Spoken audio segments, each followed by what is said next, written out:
A live look at Capitol Hill in just a few hours. The presidents of Harvard, UPenn, MIT, they're going to testify before the House Education Committee over the disturbing rise of anti-Semitism on American campuses, especially among the so-called elite institutions. House Conference Chair Elise Stefanik sits on the committee. She's also an alum of Harvard and has called on the university's president to resign in recent weeks, and she joins us now. Good morning to you. Good morning, Ainsley. Great to be with you this morning. Well, it's so good to have you on. What is your reaction, first of all, to what's happening at some of these elite universities? And what do you want to hear today?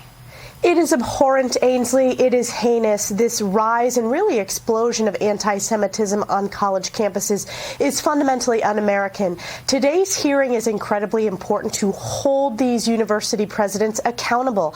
I'm very focused on what's been allowed to fester at Harvard.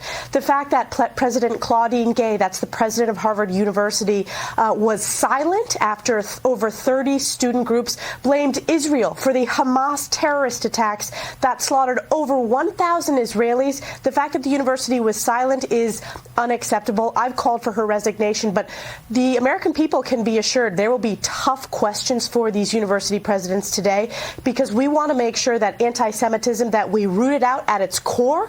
It has no place at our university and higher education institutions. And look at the assaults that our Jewish students have been facing. It is unacceptable to have that at any college or university in America. Yeah, I don't understand it. Joe Biden's impeachment inquiry, Fox News is learning that the goal is to vote on this in Congress next week. What can you tell us? You know, it is important that we continue to move the process forward to deliver transparency and accountability for the American people.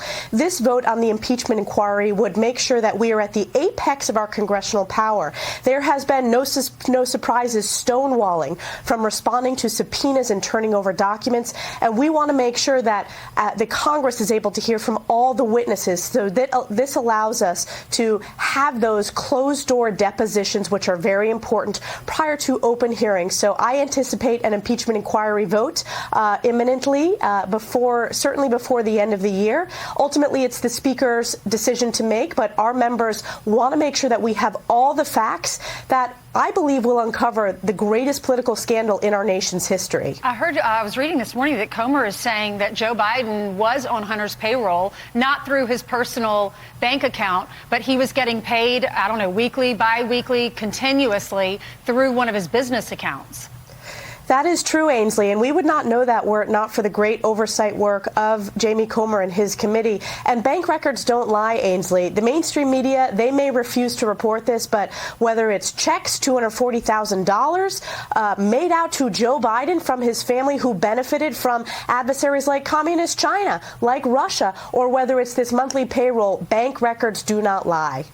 Congresswoman, thank you so much for coming on. Thank you, Ainsley. You're welcome.